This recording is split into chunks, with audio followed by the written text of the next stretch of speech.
Hey everybody, I'm Heather Trevorrow, your online psychology instructor for Psych 150. I wanted to pop on and say hello to everybody, but also to just talk a little bit about some of the concepts that you will need to understand in order to do the assignment that's due this Sunday. So for some of you, this is going to be new information. For some of you, you're probably pretty comfortable with it. And for some of you, maybe it's been a few minutes. So it doesn't hurt to go back over it.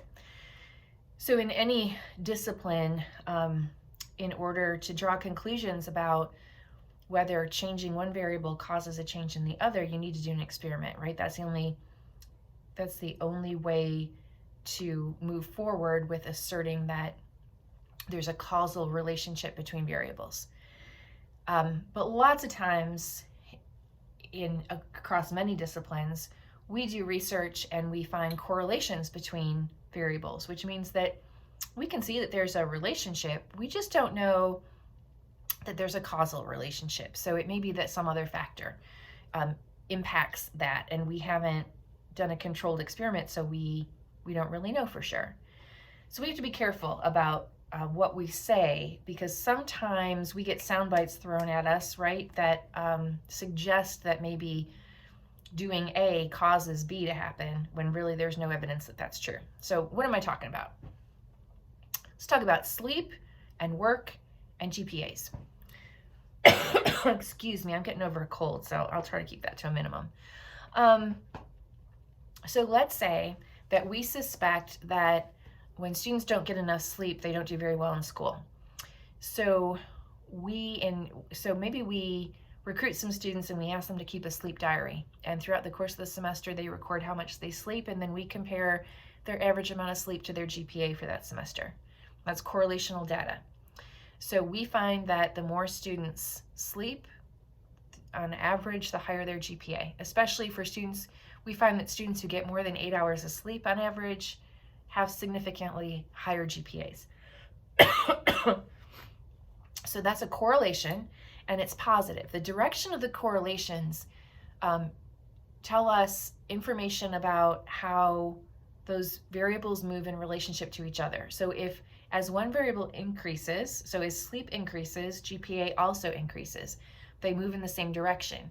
And conversely, as the amount of sleep decreases, GPA decreases. So if they're both going down in the same direction, as long as they're both moving together in the same direction, that's a positive correlation. If you look at something else, like maybe, students that work a lot have lower GPAs. So you could do the same thing. You could have request that students keep a little journal and record how many hours per week they're working, and then look at their GPA at the end of the term. And when you do that, maybe you find that the more hours students work, maybe once you get past 15 or 20 hours per week, as hours of work increase, GPA decreases. Because those move in opposite directions related to each other, and conversely, maybe as hours of work decrease, GPAs increase. When they move in opposite directions to each other, that's a negative correlation. So it's nothing to do with whether it's a good thing or a bad thing. It's all about mathematics at that point. So what do we do? Can we say that, so we have students keep this journal, and we compare their sleep to their GPAs.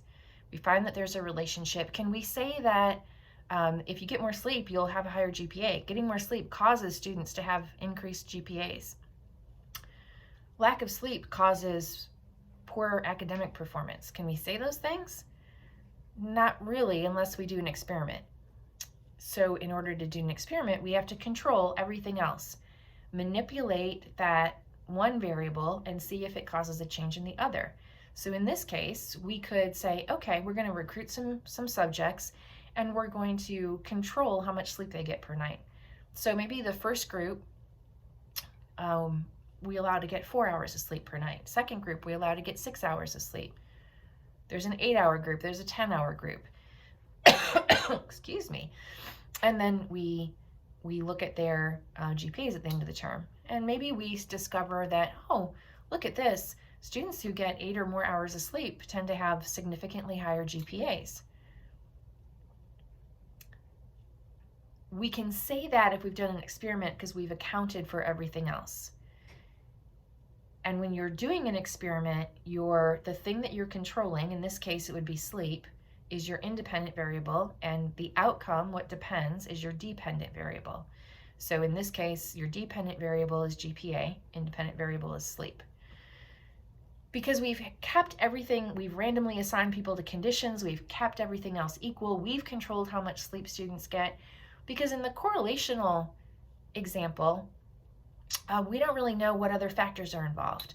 So if there's any new parents out there, you probably could vouch for the fact that having a young child tends to maybe impact how much sleep you get. It reduces the average number of hours of sleep that you get per night, and also may impact your GPA. But that impact on your GPA is not only about sleep, it's also about how well can you concentrate when you're caring for young children at home?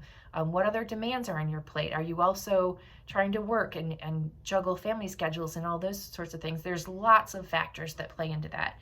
Where in the experiment that we said, we've held everything else equal, randomly assigned people to conditions, and kept everything equal except for the sleep factor. So there you've got an experiment, you've got some more solid data to rely on.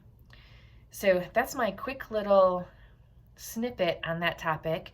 If you guys have questions, please feel free to email me. I'll be in my office for a while this afternoon. I'll be off campus tomorrow, which is Friday, but I will be responding to emails and returning messages. So I look forward to hearing from you if you need me and working with you throughout the semester. Thanks. I'll see you soon.